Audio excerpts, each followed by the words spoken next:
Good afternoon. So today we are having the class of Bachelor of Business Administration 4th semester student. Today is Friday, April 23rd, 2021. And in this lecture, we will be discussing selection. In the last lecture, we have finished with recruitment. Now we will be doing selection. तो अगर हम बात करें selection की, तो recruitment के बाद जो अगला स्टेप आता है वो आता है सिलेक्शन। सिलेक्शन क्या होता है रिक्रूटमेंट में? जैसे हमने देखा, रिक्रूटमेंट का मतलब होता है कि एक पूल ऑफ एप्लीकेंट क्रिएट करना जिसमें अच्छे लोग हमारी ऑर्गेनाइजेशन में अप्लाई करेंगे, ये होता है रिक्रूटमेंट। सिलेक्शन होता है उस पूल ऑफ एप्लीकेंट्स में से उन लोगों को चुनना उन जॉब्स के लिए जो उन जॉब्स के लिए उन मौजूद लोगों में सबसे ज्यादा केपेबल है। ठीक है, तो अब अगर हम आ जाते हैं कुछ डेफिनेशंस सिलेक्शन की देखते हैं, तो अलग अलग डेफिनेशंस हैं। इन डेफिनेशंस को आप लोग कॉपी कर लीजिए और इन डेफिनेशंस को याद करना पड़ेगा आपको, क्योंकि एग्जाम में आपको एज इट इज डेफिनेशन एक दो स्टैंडर्ड डेफिनेशन कोट करनी होगी। जैसे पहली डेफिनेशन में कहा जा रहा है, सिलेक्शन एक ऐसा प्रोसेस है जिसमें हम स्क्रीन करते हैं जॉब एप्लीकेंट्स को, ताकि हम जॉब के लिए सबसे अप्रोप्रिएट कैंडिडेट को चूज कर सकें। हम जॉब एप्लीकेंट्स जो होते हैं उनको स्क्रीन करते हैं सिलेक्शन प्रोसेस के जरिए, ताकि हम जॉब के लिए सबसे सूटेबल कैंडिडेट्स को सिलेक्ट कर सकें। ठीक है, ये डेफिनेशन स्टीफन पी रॉबिन्स और मैरी कोल्टर ने दी थी।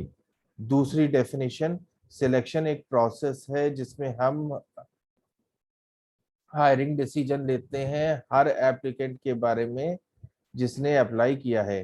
ठीक है, सिलेक्शन एक ऐसा प्रोसेस है जिसमें हम ये डिसीजन लेते हैं कि हर एप्लीकेंट के बारे में कि उसको हमें या हायर करना है या हायर नहीं करना है। ये डेफिनेशन दी थी टेरी टेरी ने। ठीक है, तीसरी डेफिनेशन, सिलेक्शन एक ऐसा सीरीज ऑफ स्टेप है जिसमें हम शुरुआत से ट्रेनिंग वो सिलेक्शन एक ऐसा प्रोसेस है जो शुरुआत होता है स्क्रीनिंग ऑफ एप्लीकेंट से to firing hiring of applicant तक। ठीक है, सिलेक्शन एक ऐसा प्रोसेस है जिसमें सीरीज ऑफ स्टेप है जो शुरुआत होता है जॉब एप्लीकेंट्स की स्क्रीनिंग करने से और खत्म होता है जॉब एप्लीकेंट को हायर करने पे। ठीक है, ये शर्मर हॉर्न ने डेफिनेशन दी थी। ठीक है, ऑथर्स ने सिलेक्शन को किस तरह से डिफाइन किया है?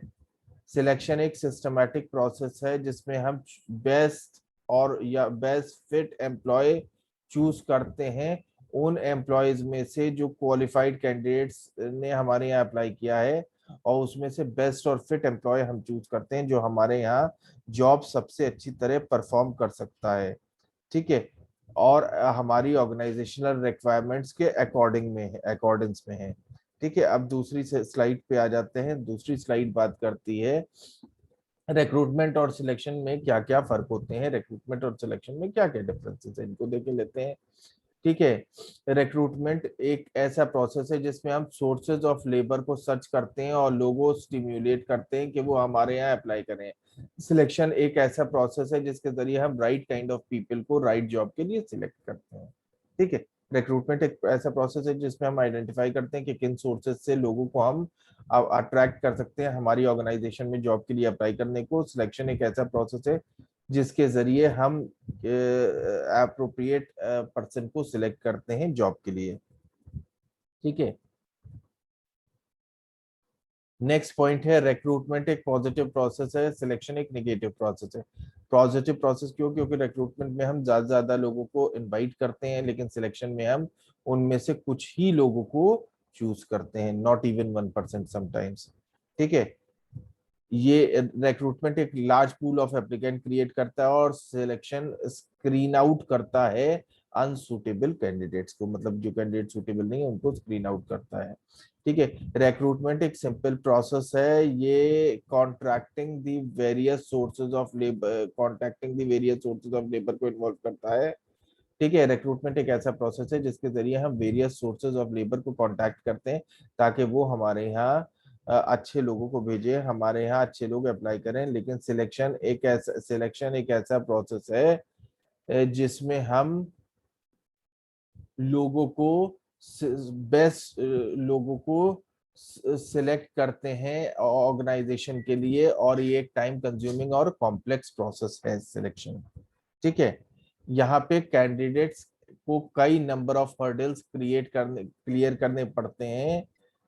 सिलेक्शन प्रोसेस में कैंडिडेट्स को कई हर्डल क्लियर करने पड़ते हैं।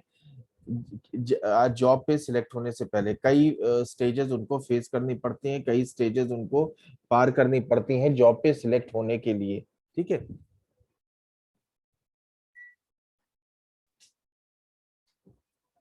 ऑब्जेक्टिव्स ऑफ सिलेक्शन, सिलेक्शन के क्या क्या उद्देश्य होते हैं, क्या क्या ऑब्जेक्टिव्स होते हैं, क्या क्या पर्पस होते हैं, अब इसकी बात करते हैं। ठीक है, सिलेक्शन के मेजर ऑब्जेक्टिव्स क्या क्या होते हैं, अब एक एक करके हम उनको देखते हैं। ठीक है, सबसे पहला, to weed out ineligible employees from the list of potential hires. ठीक है, जो पोटेंशियल हायर्स हैं, जिन लोगों ने हमारे यहाँ अप्लाई किया, उनमें से जो नॉन एलिजिबल लोग हैं, सबसे पहले उनको हटा देना, कैंडिडेट्स की लिस्ट से उनको बाहर कर देना, और सिर्फ उन्हीं लोगों को शॉर्टलिस्ट करना जो हमारी जॉब के लिए पूरी तरह से एलिजिबल हैं। यानी कि जिनकी एलिजिबिलिटी क्राइटेरिया पूरी तरह से मैच नहीं करता है उनको हटा देना, और जिनकी एलिजिबिलिटी क्राइटेरिया पूरी तरह से मैच करता है उनको सिलेक्ट कर लेना।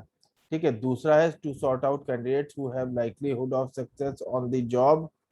ठीक है, उन कैंडिडेट्स को सॉर्ट आउट करना जो जिनका जॉब के लिए लाइक्लीहुड है और वो जॉब पे कामयाबी अटेन करना चाहते हैं, ऐसे लोगों को सिलेक्ट करना, ऐसे लोगों को आइडेंटिफाई करना जो ये मान के चलते हैं कि हमें नौकरी अच्छी तरह से करनी है, कामयाबी के साथ करनी है, और नौकरी को लेके उनकी सर्टेन गोल्स हैं।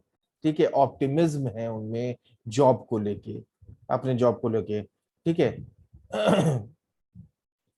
नेक्स्ट ऑब्जेक्टिव है to staff the organization with qualified and high calibre candidates. अपनी अपनी ऑर्गेनाइजेशन में ऐसे स्टाफ को रिक्रूट करना जो क्वालिफाइड हो, यानी कि जिनके पास काबिलियत हो, जिनके पास क्वालिफिकेशन हो,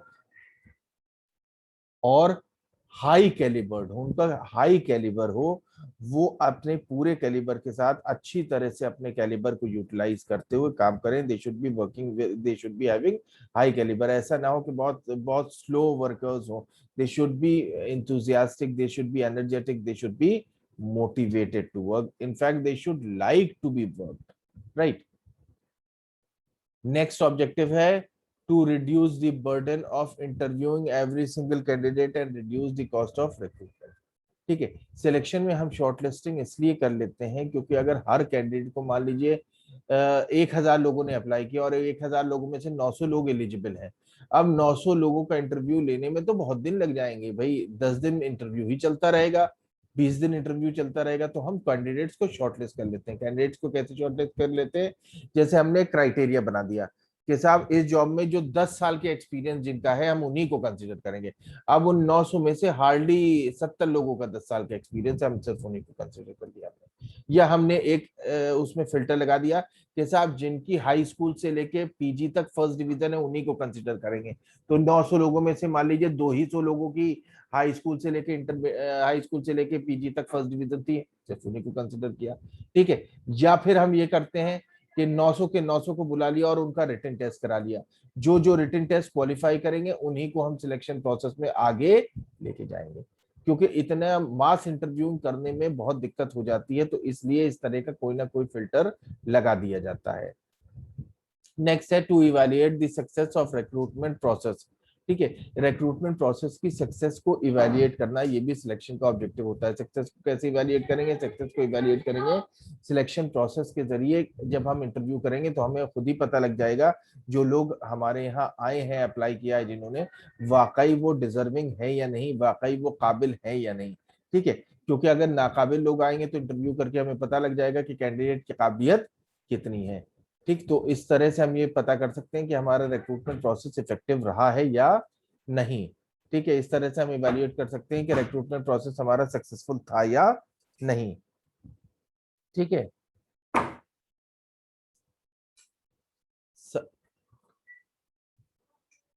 ठीक है, सिलेक्शन एक ऐसा वही डेफिनेशन सिलेक्शन की यहाँ पे दोबारा से दी गई है। ठीक है, फर्दर एसेंशियल्स ऑफ सिलेक्शन, ठीक है, सिलेक्शंस में क्या क्या एसेंशियल पॉइंट्स हैं सिलेक्शन प्रोसेस के लिए, एक अच्छे सिलेक्शन प्रोसीजर के लिए, एक इफेक्टिव सिलेक्शन प्रोसीजर के क्या क्या एसेंशियल कैरेक्टरिस्टिक्स होते हैं। ठीक है, सबसे पहला है picking individuals possessing relevant qualifications, उन्हीं इंडिविजुअल्स को पिक करना, उन्हीं इंडिविजुअल्स को सिलेक्ट करना जो जिनके पास रेलिवेंट क्वालिफिकेशंस हैं, यानी कि जिनके पास वो क्वालिफिकेशन है जो क्वालिफिकेशन उस जॉब को करने के लिए चाहिए, उन्हीं इंडिविजुअल्स को उस जॉब के लिए सिलेक्ट करना, ये सबसे पहला एसेंशियल कैरेक्टरिस्टिक्स है सिलेक्शन प्रोसेस का, कि उन्हीं लोगों को हम जॉब के लिए सिलेक्ट करेंगे जिनके पास वो सारी रिक्वायर्ड क्वालिफिकेशंस हैं जो उस जॉब को करने के लिए चाहिए। दूसरा, matching job requirements with the profile of the candidate, profile job requirements और प्रोफाइल ऑफ द कैंडिडेट में एक मैच क्रिएट करना, ये देखना कि जॉब रिक्वायरमेंट में और प्रोफाइल ऑफ द कैंडिडेट में कोई मैच है या नहीं है, अगर कोई मैच है तभी लेना है, नहीं मैच है तो नहीं लेना है। अब मिसाल के तौर से मैं आपको एग्जांपल दूं, लखनऊ सेक्रेटेरिएट है जिसको आप सचिवालय कहते हैं, वहां पे ग्रुप डी में चपरासी की पोस्ट आई, बिलीव मी, ग्रुप डी में चपरासी की पोस्ट एडवर्टाइज हुई और उस चपरासी की पोस्ट पे बीसियों हजारों एप्लीकेशन आई और उनमें से 500-700 लोग ऐसे थे जो पीएचडी थे और चपरासी की पोस्ट के लिए उन्होंने अप्लाई किया था। ठीक है, तो जॉब रिक्वायरमेंट और प्रोफाइल कहाँ मैच कर रही है, पीएचडी आदमी जो है, अगर जो है उस पे जॉब रिक्वायरमेंट्स और प्रोफाइल ऑफ द कैंडिडेट कहाँ मैच करेगी, पीएचडी आदमी चपरासी पे अगर आप रख भी लेंगे उसको तो वो ना तो आपको उससे काम कराते अच्छा लगेगा, ना उस बेचारे को अपना वर्क सेटिस्फेक्शन होगा, मगर because of unemployment, severe unemployment in the country, लोग बेचारे मजबूर हो गए कि वो ऐसी जॉब्स के लिए भी अप्लाई करें जिनके लिए वो जरूरत से ज्यादा ओवर क्वालिफाइड है। ठीक है, नेक्स्ट एसेंशियल है using multiple tools and techniques to find the most suitable candidate capable of achieving success on the job। ठीक है, ऐसी टूल्स एंड टेक्निक्स का इस्तेमाल करना जिनके जरिए हम जॉब के लिए सबसे सूटेबल कैंडिडेट को फाइंड आउट कर सकें जो केपेबल हो on the job success achieve करने के लिए। ठीक है, उन सारे टूल्स एंड टेक्निक्स का इस्तेमाल करना जिन टूल्स एंड टेक्निक्स को इस्तेमाल करते हुए हम उन लोगों को ढूंढ सकें, उन लोगों को फाइंड आउट कर सकें, उन लोगों को लोकेट कर सकें जिनको हम अपने यहाँ अपॉइंट कर सकें, जो हमारे यहाँ उस जॉब को सक्सेसफुली हैंडल कर सकते हैं, सक्सेसफुली कामयाबी के साथ अच्छी तरीके के साथ चला सके। ठीक है,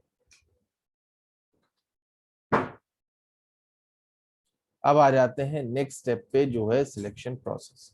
ठीक है, देखिए सिलेक्शन प्रोसेस एक ऐसा प्रोसेस है जिसमें अलग अलग स्टेप्स होती हैं, हर स्टेप की अपनी इंपॉर्टेंस है, हर स्टेप की अपनी जिसको कह लीजिए अपनी जरूरत है और हर स्टेप सोच के प्लान आउट किया गया है। सिलेक्शन प्रोसेस का मेन ऑब्जेक्टिव ये है कि हम ऑर्गेनाइजेशन में इस तरह से लोगों को हायर करें कि ऐसा ना हो जाए कि गलत आदमी हायर कर ले, सही पोस्ट पे सही आदमी ही हायर करें, क्योंकि सिलेक्शन की कॉस्ट काफी हाई होती है। अगर हम लोगों को सिलेक्ट कर रहे हैं ऑर्गेनाइजेशन में तो ऐसा नहीं है कि हम उनको सिलेक्ट कर लेंगे और सिलेक्ट करने के बाद बात खत्म हो जाएगी। अगर आदमी हमारे यहाँ आया और वो सेटिस्फाई नहीं है, वो नौकरी छोड़ के भी जाएगा, या कई बार ऐसा होता है कि हमने किसी गलत आदमी को सिलेक्ट कर लिया, हमें उसको निकालना पड़ता है, दोबारा से लेना पड़ता है, आदमी को कोई बेहतर नौकरी मिल गई वो छोड़ के चला जाता है। ठीक है, तो सिलेक्शन प्रोसेस में बहुत जरूरी है ये देख के रखना कि साहब हम ऐसा ही आदमी ले जो आदमी हमारे ऑर्गेनाइजेशन के हिसाब से फिट हो। गलती से अगर हमने गलत आदमी ले लिया तो काम भी हैम्पर होगा और ऑर्गेनाइजेशन में बाकी जो काम करने वाले लोग हैं उनको भी वो डिस्टर्ब करेगा। तो सिलेक्शन प्रोसेस एक ऐसा प्रोसेस है जिसमें हमें बहुत ही सावधानी के साथ, बहुत ही सतर्कता बरतते हुए लोगों को सिलेक्ट करना है, क्योंकि एक जरा सी गलती बहुत बड़ा नुकसान उठाने पे आपको मजबूर कर सकती है। इस वजह से सिलेक्शन प्रोसेस को डिवाइस किया गया है, इस वजह से सिलेक्शन प्रोसेस को डिटरमाइन किया गया है। और सिलेक्शन प्रोसेस में कई स्टेप्स हैं और एक एक स्टेप केयरफुली प्लान आउट करके एग्जीक्यूट किया जाता है, ताकि सिलेक्शन प्रोसेस में जो भी एम्प्लॉयज इन्वॉल्व हैं उनको कोई प्रॉब्लम ना हो। और जो लोग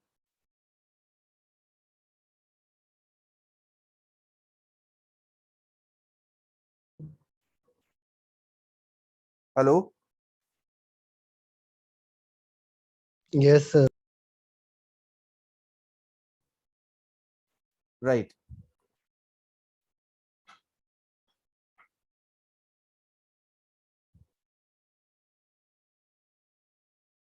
फाइन।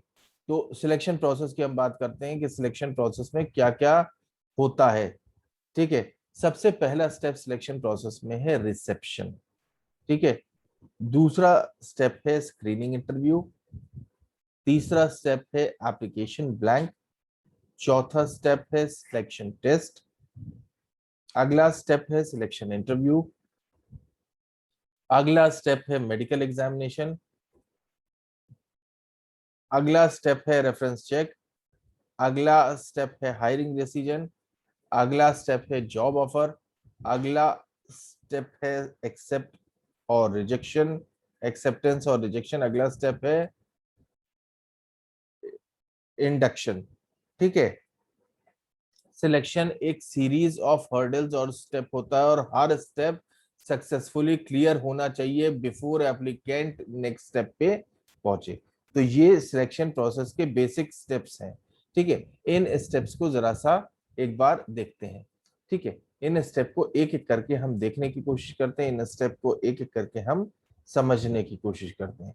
ठीक है, सबसे पहले जो स्टेप है हमारा वो है रिसेप्शन। ठीक है, रिसेप्शन का मतलब क्या है, आपने वॉक इन इंटरव्यू, मान लीजिए एडवर्टाइजमेंट दिया अखबार में, उस वॉक इन इंटरव्यू के इश्तिहार को पढ़ के, उस वॉक इन इंटरव्यू के एडवर्टाइजमेंट को पढ़ के कैंडिडेट्स आपके यहाँ